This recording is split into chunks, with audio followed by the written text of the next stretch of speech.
Redmi note 12 series অবশেষে বাংলাদেশের মার্কেটে আসতে চলেছে রেডমি নোট 12 সিরিজের সমস্ত স্মার্টফোন। আপনারা যারা রেডমি নোট 12 সিরিজের স্মার্টফোন কিনতে চাচ্ছেন তাদের জন্য আজকের ভিডিওটা অত্যন্ত জরুরি, কারণ আজকের ভিডিওতে আমি রিভিউ করব রেডমি নোট 12 প্রোর একটি স্মার্টফোন। তো এটাতে কি থাকছে, গেমিং পারফরমেন্স এবং ব্যাটারি ব্যাকআপ সমস্ত কিছু আলোচনা করা হবে আজকের ভিডিওতে। তাই ভিডিওটি কোনো প্রকার স্কিপ ছাড়াই সম্পূর্ণ দেখতে থাকুন এবং আমাদের 4G স্মার্ট টেক চ্যানেলের নতুন দর্শক হয়ে থাকলে চ্যানেলটি এখনই সাবস্ক্রাইব করে দিন। আমি আছি মাহমুদুল আপনাদের সাথে, আপনারা দেখছেন 4G smart take YouTube channel. তো চলুন আমরা আমাদের রিভিউয়ে চলে যাই।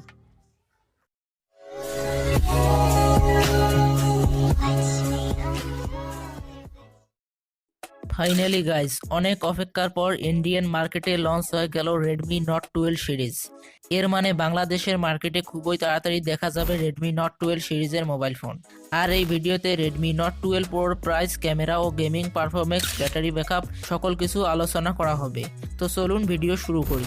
বক্সটি ওপেন করতে প্রথমে পাচ্ছি সিম এক্সিট টুল, ইউজার ম্যানুয়াল এবং একটি ক্লিয়ার কেস কভার। এরপরেই আমরা বক্সে পেয়ে যাচ্ছি আমাদের কাঙ্ক্ষিত রেডমি নোট 12 প্রো সেই ডিভাইসটি, এবং তারপর থাকছে 67 ওয়াট অ্যাডাপ্টার এবং একটি টাইপ সি ইউএসবি কেবল। এবং এই ফোনের ডিজাইনের কথা বলতে গেলে পুরাই আগুন। ও মাই গড, পিছনে এটা কি ডিজাইন করেছে শাওমি। ফোনটির ব্যাক সাইডে ব্যবহার করা হয়েছে পলিপ্লাস্টিক।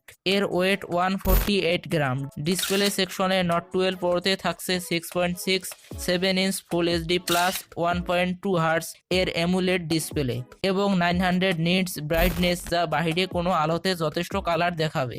এবং এই ফোনে থাকছে 6 nanometre best MediaTek Dimensity 1080 powerful processor. Game খেলার সময় তেমন কোনো ল্যাগ বা ফ্রেম ড্রপ দেখা যাবে না। এছাড়াও মাল্টিটাস্কিং ভিডিও এডিটিং খুব ভালোভাবেই করতে পারবেন। এবং এই ফোনটিতে র্যাম হিসেবে থাকছে 6GB র্যাম ও স্টোরেজ হিসেবে 128GB। এই ফোনের ব্যাটারি নিয়ে বললে এখানে দেওয়া হয়েছে 5000 mAh ব্যাটারি। এবং সেন্সর হিসাবে এখানে সাইড মাউন্টেড একটি ফিঙ্গারপ্রিন্ট সেন্সর পাবেন এবং 67 ওয়াটের ফাস্ট চার্জিং। এটি দিয়ে ফোনটি ফুল চার্জ করতে মিনিমাম 45 মিনিটের মতো সময় লাগবে। এই ফোনের র্যাম টাইপ হিসাবে থাকছে RPDDR4X এবং রোম টাইপ হিসাবে UFS 2.2। সেন্সর হিসাবে এখানে সাইড মাউন্টেড একটি ফিঙ্গারপ্রিন্ট সেন্সর থাকবে, যদিও এমুলেট ডিসপ্লেতে এটা সামনে দেওয়ার কথা ছিল।